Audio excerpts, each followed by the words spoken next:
ایک تحفہ آپ کی خدمت میں اور عرض کرنا چاہوں گا، اور یہ تحفہ کتاب صحیفہ رضا سے بیان کیا جا رہا،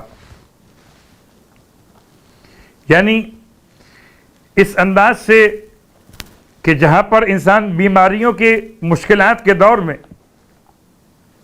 ڈھونڈ رہا ہے کہ کہیں سے اسے مل جائے بخار کے اتارنے کی دوا، 8ویں امام کی بارگاہ سے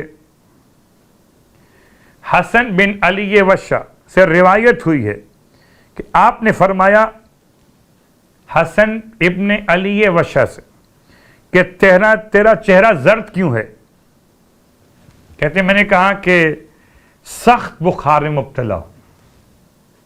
آپ نے کاغذ اور دوات طلب کی اور لکھا بسم اللہ الرحمن الرحیم۔ کیا لکھا مولا نے؟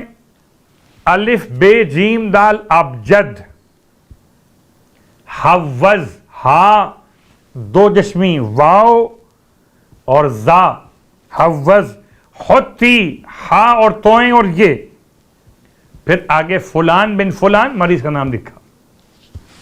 اس کے بعد آپ نے دھاگا منگوایا، دھاگا لایا گیا، خشک دھاگا، یعنی جس پر کوئی تری موجود نہ ہو۔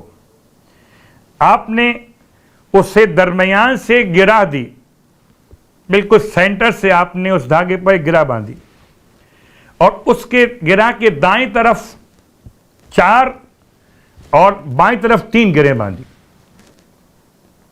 اور ہر گرہ پر آپ نے الحمد، سورہ ناس، سورہ فلق اور آیت الکرسی پڑھی۔ پھر وہ دھاگا مجھے دیا اور فرمایا کہ اس کو اپنے دائیں بازو پر باندھ لے، بائیں پر نہ باندھنا، دائیں بازو اور رائٹ ہینڈ۔ یہ دعا لکھ کر امام ضامن کی شکل میں سینٹر میں اس دعا کے کاغذ کو باندھیے، اس کاغذ کے سیدھے ہاتھ پر 4 گرہ لگائیے، 4 نوٹ لگائیے، اور اس کے بائیں طرف 3 نوٹ لگائیے۔ یہ 7 ہو جائیں گی گرہ۔ ان میں سے ہر ایک پر آپ نے 4 چیزیں پڑھنی ہیں، الحمد، سورہ ناس، فلق اور آیت الکرسی۔ بخار کے دور کرنے کے لیے امام رضا علیہ السلام کی بارگاہ سے صحیفہ رضا کتاب کا حوالہ، یہ دعا۔